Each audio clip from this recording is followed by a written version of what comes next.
би таавдынхаа өглөөний амар амгалан айлтгаа тэгээд Баатар нь бол таамаар шүү академиг бүр зориуд хэлье. Ингээ Баатар ихэ би зүгээр намайг эрхчлээд Батүл өдр гэж ярил бас их гоё.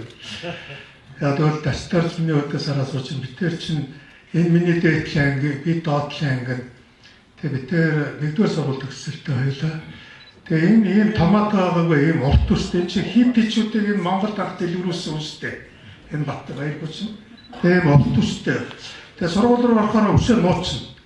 Ингээд сурагч байгаа хоорондоогоор өсөө нууцна. Яг тэр нэг урт үстэй байж болохгүй. Бид нар ч тэр урт үстэй байхыг хоригддаг байсан. Тэгээ сургуультай урт үстэй яваад орох юм бол өсөө чи шууд хайчлаа. Намайг бол ихтгэр дотор одоо нөгөө хиппичүүдээс болоод ийм өргөө өмдөмсөд тэгээд урт ус баяр хөв дөрөхгүй. Тэгээ энэ нөхрөл намайг уруудтаа. Тэгээд урт устаас 2 цагтаа барьж аваад үсийг нь хайчлаа. Тэр одоо тэгээд өмдөм нь хайчаад ингээд гоёны гарт цуудтай хийж нөгөө 2 өмдөд. Цагтаа нар тийм л дур зоргоор байсан. Одоо тэгвэл тийм цагтаа хэрэгт орно л доо тийм ээ. Тийм л байсан л та. Тэр чинь одоо тэгээ намайг ч одоо хөрөнгөтний үзэл сурталч гэдэг. Би тэр хүүхэд ямар эзэнцэн хөрөнгөтний үзэл суртал мэдх юм ерөөсөй байх ч зүгээр л моодрч шүү дээ. Тэгээд ийм байсан. Тэгээ мэдээж энээсээ ч болоод цохолтоор бид нар 90 он тэмцсэн баггүй тийм ээ. Эрчлөөний төлөө дуртай дуугаа сонсомоор байна. Та нарт одоо энэ байгаа залуучуудад $30 солисон хүн 3 жил 6 сарын ялтаа шоронд ордог байсан гэвэл одоо энэ залуучууд үнэмшил их хэцүү дээ. Гэхдээ тийм л байсан л та. Манай хажууд бол жуудо цаав гэж байсан юм. Тэгээд $30-ын 8 яц юм байл. Нэг Японы жуулчнаас ч юм уу. Тэгээд 3 жил 6 сараар шоронд орсон. Жишээ нь одоо савн байхгүй болчихсон. 80-аад оны сүүлээр одоо барааны сав маамч олдгоо байсан шүү дээ. Тэгээ одоо бод гэдэг шинийг санаачлагч ингээд малын тосмос найруулж байгаа барааны сав хийгээд гэсэн чинь 3 жилийн ялаар шоронд орсон. Хувь үйлдвэрлэлийг хэлэх гэж байна. Шоронд хийсэн болсон. За ер нь гэх мэтчлэн байсан. Тийм учраас эрхчлээгүй байх гэдэг бол одоо биеэр үтсүүлстэй бид ч одоо. Гэхдээ тэгээд 90 онд энэ эрхчлээний төлөө тамцж гарч ирээд эрхчлээгүй үзүүлэлтэд тонхчиход одоо ингээ эргэлт бочлтгүй болчлоо гэж бодсон юм байна. Ямар том мэндэл байсан бэ? Ястаа хачин бос. Одоо тэрийг л үзэж байна. Одоо хүмүүс эрхчлөөнөөс дайжхад бэлэн байна. Эрхчлөөгөө залхад бэлэн байна. Ялангуяа залуучууд. Энийг хараад ер нь шокнд орсон. Тэгээд өнөөдөр энэ эрхчлөө гэдэг хөтөлбөр байгуулсанд бөөн баяр өрсөн. Одоо би ч одоо баярлал ингээд сэтгэл хөдлөл одоо ичихгүй бол нулимс аргахад бэлэн байна. Яг бол тэрийг залуучууд бариад гараад ирсэн юм бол үнэхээр одоо гайхалтай зүйлээр өстой хэлэх зүг олдохгүй. Би эрхчлөөг хамгаалах нь олдохгүй ингээд баларх юм байх тал гэж бодсон. Залуучуудаа та нарт нэг юм бүр сэрэмжлүүлж хэлье. Төрийн тэргүүнээс авахлаа сүүлийн үед ер нь өөрийгөө нэг тийм том улс төрч том хүн нөл ухааны юм ярьдаг гэж ойлгоцсон тийм хүмүүс ярьж байгаа маш сэжигтэй өгнөд одоо их газар авч байгаа амар харж байгаа. Нийгмийн язгуур эрх ашигын төлөө хувь хүний одоо зарим нэг зүйлийг хязгаарлана. Одоо бол дор зоргоороо байх гэж хариуцлагатай байж гэж. Нийгмийн эрх ашиг, хувийн эрх ашигын дээр тавина гэдэг нь бүр улаан цан зарлж байна. За улаан цан зарлж байна. За нэг юм битгий эргэлзээр нийгмийн эрх ашиг бол гэдгийг ярьдаг хүмүүс дандаа ус төрчд байсан юм шиг. Бүгд цаг үед. Нийгмийн язгуур эрх ашигын төлөө хүмүүсийн толгой авсан байдаг шүү. Нийгмийн язгуур эрх ашигын төлөө хүмүүсийг чөлсөн байдаг. Нийгмийн язгуур эрх ашигын төлөө хүмүүсийг алсан байдаг. Нийгмийн язгуур эрх ашигыг хамгаалах гэж террор хийсэн юм биш. Ерөөсөө л бол. Энэ бол маш аюултай үг. Би тэр хүмүүсийн хэлээд байгаа тэр татвараа манай төрийн тэргүүн хүртэл энийг барьшуулж хэлээд байгааг би ойлгохгүй байна. Монгол улсад одоо гадны төрөмгөлөгч хаалтаад ирээд залуучууд маань зэвсгээ бариад тэгэл хуулийн дагуу цэрэг татагтаад эх орноо байлбал хамгаалж шүү. Язгуур эрх ашиг хамгаалж тэр нь хуулийн байгаа шүү. Манай язгуур эрх ашигт одоо аюул учруулж байгаа гадны холбос үтгүүл ажиллагаа явах юм бол бид нар чинь тагнуултай байна, цагдаатай байна, ерөөсөө төр чигтээ зогсож байгаа. Яг бол бидний их хэрэгчлээ хамгаалж зогсож байгаа. Байгаас тэр юм чинь. Гэхдээ тодорхой хэмжээний улсын нууцыг одоо хамгаалах хадгалах үүргийг иргэндээ ногдуулсан байж л байгаа шүү дээ. Тэгж ярих юм бол. Тэгээд энэ хангалттай хууль нь төрийн чинь байгаа зорилго нь бидний эрх хэрэгчлөөг л бусдаас хамгаалах байж байгаа юм шүү дээ. Эрдэл. Тэгээд байгаа байсан ч үгүй энэ одоо ер нь нийгмийн язгуур эрх ашиг олох гэж чинь нийгмийн эрх ашиг олох гэж чинь гэсэн ийм балаа юм яриад ирсэн байна. Энэ санаатай ярьж байгаа шүү.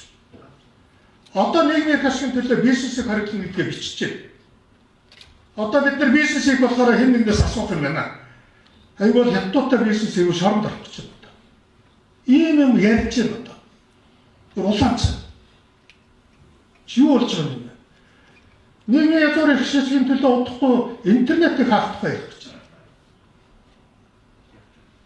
Та нар бодтоо гэтэл та нар зүгээр хэрэгжүүлээд бодоор. Гэхдээ манай иргэд ер нь яад дор зоргоор загнасан. Гэхдээ битээ танк татхаар танк татхаа болчихчихлээ шүү дээ. Гэхдээ замын хөдөлгөөнийг одоо ингээд ийм дугаар хязгаарлалттай ихээр зэрэг дугаар хязгаарлалтанд ороод бүгд явчихлаа шүү дээ. Гэхдээ манай иргэдээс хууль хязгаар зөрчиж байгаа юм шүү. Та нар энийг аюулсаа анзаарна. Бүр их хачин. Намайг чинь нэг англи хүн хэлж байсан. Би одоо хотын даргалчаад анх дугаар хязгаарлалт гэдэг нэг замын хөдөлгөөний багц журам гаргахад англи хүн гайхаад хэлж байсан. Ийм тэгсэн манай иргэд нөгөө тэр журмыг хэрэгжүүлээ 2-3 хоногийн дотор чигдэрчихгүй. Бүр гайхаад. Ямар хачин юм бэ ч. Манай англичууд бол 2-3 сар болно дараа хийж гэж. Гэтэл монголчууд зүгээр чигдрээ хийсэн байхгүй. Манайч бас яг нарийнда цаана ингээд ухаа бодох юм бол их нэрлэхгүй шүү. Ерөн дөрвөн журмууд их автоматтай шүү. Гэхдээ та нар санаж байгаа шүү дээ. Танк нийтийн газар танк татчих болохгүй л гэсэн. Тэгээд яасан танк татхад болчих шүү дээ. Одоо бүгдээрээ гарцал бэвийг л гадаа танктаа зогсож байгаа шүү дээ. Гэтэл энэ хэн дургаар заргаар захиж байгаа энэ жаа хараарай. Та сая чимд орж ирсэн. Улс төрч дарга шүү дээ. Тэдний бүр цадиг алдсан баг шүү дээ. Одоо тэгээд бид нар өөрсдийнхөө дур зорилгыг бүр хэмжээ хязгааргүй хямдтгүй болгох гээд яаж ихээр нийгмийн эрх ашиг гэдэг зүйлийг ярьж байна. Үндэсний язгуур эрх ашиг гэдэг нөгөө аюултай террорын бүдэг ярьж гэлж байна шүү дээ. Энэ бол та нарын эсрэг хийж байгаа, залуучуудын эсрэг хийж байгаа, террор хийж байгаа шүү. Энэний маргааны болон эрх зүйн зөвтгөлийг олж авч байна. Бид нар бол үндэсний язгуур эрх ашиг гэж юу юм бэ гэдэг үндсэн хуулинд хэлсэн шүү дээ. Яг онц байдал дайны байдал тогтох юм бол тийм ээ ингээд үндсэн хуулинд байж байгаа шүү. Тэгвэл иргэдийнхээ шудраг шүүхээр шүүлэх эрхийг хязгаарлахгүй шүү. Ямар ч тохиолдол. Заасан байж шүү дээ тийм ээ. Өөрөөр хэлбэл хүний эрх хэрэгчлөө хязгаарлалтад тэрнээс цааш давж болохгүй гэдгийг бид нар заасан. Өөрөөр хэлбэл ямар ч хүн иргэнийхээ эрх хэрэгчлөөний давж болохгүй хязгаарыг төр зааж өгсөн нь бол үндэсний язгуур эрх ашиг байхгүй юу? Харамсалтай бид нар социализмын үеийн сэтгэлгээ байна. Би нэг оюутантай уулзсан. Одоо санхүү эдийн засгийн дээд сургууль дээр одоо оюутнуудтай уулзаад нэг оюутантай ярьлаа. Тэгээд эх орныхаа төлөө одоо би суралцмаар байна гэх юм одоо юу яриад байгаа юм бэ? Одоо би эх орныхаа төлөө суралцъя гэдэг. Гэхдээ чи өөрөө сайн суралцчих л да. Тэгээд эх оронд бол хэрэгтэй хүн болж штэ. Тэгээд боллоо штэ. Эх оронч оюутнууд дандаа их хэрэг алхахтай байдаг байсан. Одоо та нараар эх оронч бизнесүүд дандаа хулгайснаар байдаг. Айгу ачиж шүү дээ. Энэ нийтийн эрх ашиг, үндэсний эрх ашиг гэсэн яриа ярьсан хүн бүхэн хоёр нүртэй байдаг шүү. Шал бодлоо байдаг шүү. За улс төрчдөд энэ үгийг одоо удахгүй үндсэн хуулинд язгуур эрх ашиг, нийгмийн язгуур эрх ашиг гэдэг үндсэн хуулинд хийх гэж байгаа юм байна лээ. Энэ яг юу гэсэн үг юм ер нь язгуур эрх ашиг гэдэг. Энэ яг юу гэсэн үг юм ер нь язгуур эрх ашиг гэдэг. Энэ үгээр алах гэж шүү дээ залуучуудаа. Энэ үгээр алах гэж шүү дээ залуучуудаа. Энэ бол айгүй аюултай. Тэгээд ийм үед эрхчлөө гэдэг хөтлөв. Та нар саяхан чимэд орч хэллээ. Тусгаар тогтнол гэдэг нэрийн дор ямар их террор хийсэн гэсэн юм. 40 мянган гинбүү иргэнээс үдлээ шүү дээ. Тэгээд бид 90 онд олгоод тэгээд тэр тусгаар тогтнолыг яваад харсан чинь одоо тэр иргэдэл тусгаар тогтнолын төлөөс алаал байсан. Тэгээд одоо харсан чинь яг үүндээ Москвагаас л удирддаг тусгаар тогтнолтой ус байсан. Тэг чи юу болж байгаа юм? 40 мянган иргэнээс үдлээ шүү дээ. Тэр эргэнээс үүдэлтэй тусгаалтагтал ямар утга байгаа юм? Ер нь баяргүй хэлбэлгүүдэд бодвол тусгаалтагтал гэдэг үг ер нь хаанаас яаж орж ирсэн юм бэ? Энд чинь уг нь үндэсний эрхчлөө гэдэг. Үндэсний эрхчлөө гэдэг бол илүү хувийнхаа эрхчлөөг багтаas ойлголт. Үндэсний эрхчлөө. Тэгээ бид нар 90 онд ойлгосон байхгүй юу? Хувийн эрхчлөөтэй байх хүн болвол тусгаар тогтно шиг чудлаа юмалаг тийм үндэсний эрхчлөө гэж бол байдаг ч юм байна. Тэгээ бид нар 90 онд иргэндээ эрх эрхчлөө өгсөн шүү дээ. Одоо юу гэдээ яриад байдгийг зарим нэг нь хотлоо одоо ингээд попрод одоо бүр дэндүүлээд яг үнэ хэлэхэд 90 оноос хойш л бид энэ уул уурхаагаа мэддэг болсон шүү дээ. Урд нь бид мардаар орч ирэх байгаа юм шүү дээ. Манай төрийн тэргүү орох хэрэг байгаа биш худалч юм. Мардаар орох хэрэг байгаа юм шүү дээ. Эрдэнэт рүү ороход бол Оросоос зөвшөөрөл авдаг байлаа шүү дээ. Одоо бид нар болсон болоогүй бас яриад байгаа юм шүү дээ. 5 толгоогоо яах вэ хийх үү те? Оюу толгоогоо яах вэ хийх үү? Бид нар тэр чинь мэдчих байсан юм уу? Тийм учраас залуучуудаа маш их баярлалаа. Хэвээ та нар бол гайхалтай. Гэтэ энэ одоо та нар бол энэ ард иргэдтэй бид нар ч бол чадхад хараад энэ бям жаргал нуурал одоо бидний үеийнхэн бол уг нь мэдэндээ. Одоо та нар энэ үг явсаар байгаад одоо жишээ нь хойд Солонгост үндэсний язгуур их хэсгийн төлөө өмнө Солонгосын киног үзвэл 10 жилийн хойшлттай шүү дээ. Тэр нь үндэсний язгуур их хэсгийн үднэс шүү дээ. Боддоо ийм юм руу орох гэж алах гэж та нар. Тийм учраас энэ хөдөлгөөнийхэн бүр хайггүй бид бол чадхатаараа дэмжинэ одоо тийм биз тийм. Үндэсний эрхчлөөгүйгээр нийгмийн язгуур эрх биш ер нь нийгмийн язгуур эрх бас миний иргэний эрх эрхчлөл баг. Манай нийгмийн язгуур эрх. Энэ эрхчлөлийг хамгаалах гэж бид нар цагдаа нарт татвар төлж байгаа шүү дээ. Энэ эрхчлөлийг хамгаалах гэж бид хил дээр цэвэр татвар төлж байгаа шүү дээ. Тийм учраас энийг хамгаалж одоо баяргүй маань одоо хэлэх байлгүй одоо ингээд ер нь тэгээд би нэг юм жодоггүй юм харсан юм аа. Хэлмэгдлийн цагаатгаад хэлмэгдэлт одоо ингээд нөхөн төлбөр олгосон.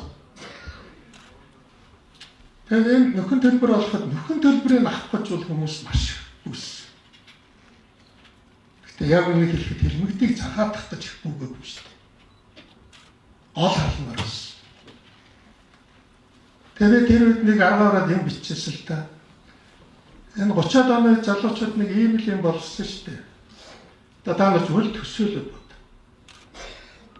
Зөвхөн одоо сэргийн форумтай ус гэрч чинь орж ирэл хүүхдэд хэврээд хэвтчихсэн эцэг ихийг барьж авчаал бодчихсон. Одоо жишээ нь миний өвөө тэгээ буудалсан. Тэр өвөө зүгээр л миний өвөө бол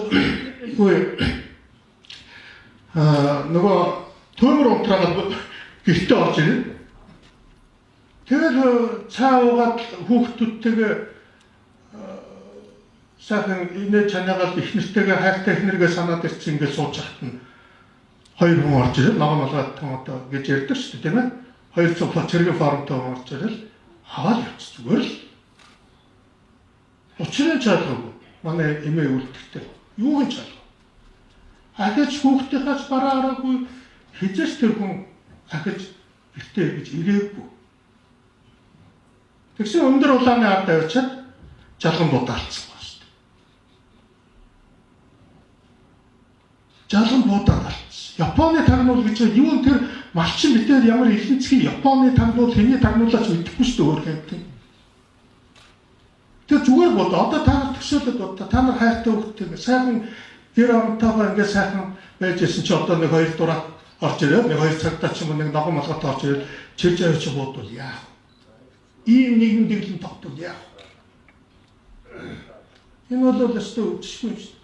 Тэгээд би 3 дугаар эмнэлэг дээр очиход нэг эмгэн надыг манай нэг хөрхийн намын гишүүн Жасруугаан уулзалтан дээр цус харваад унтсан.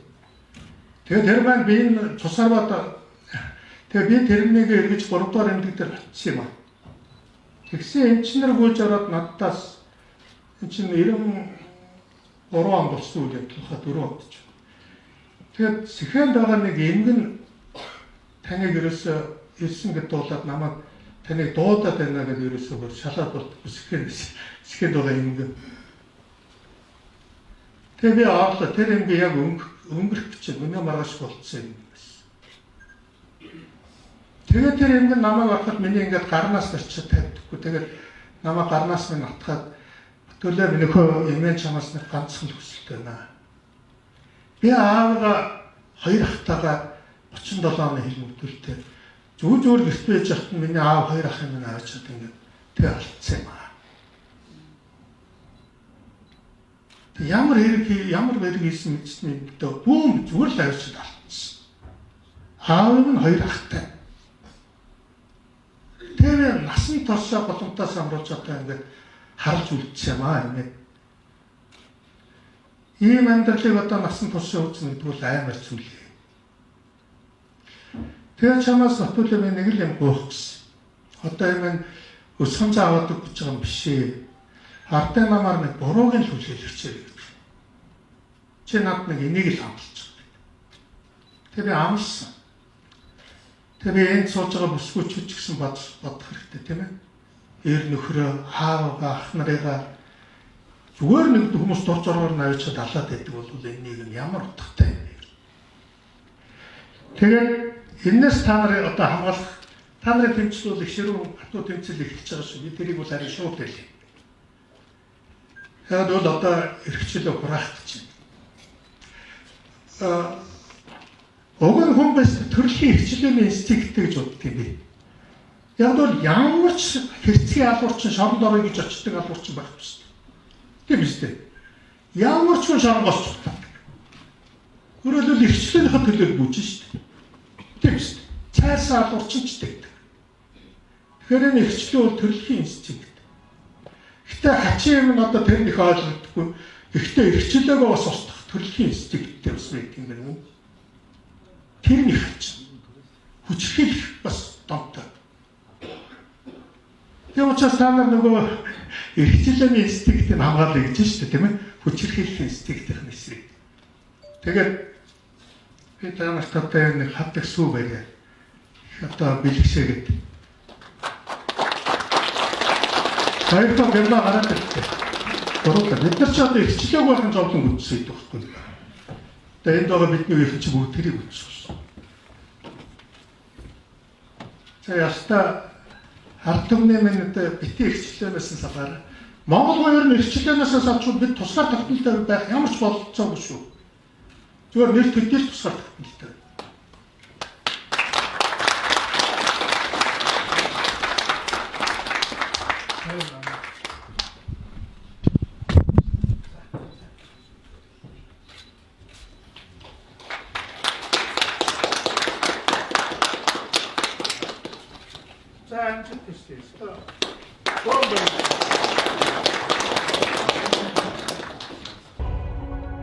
Эрх чөлөө хөдөлгөөн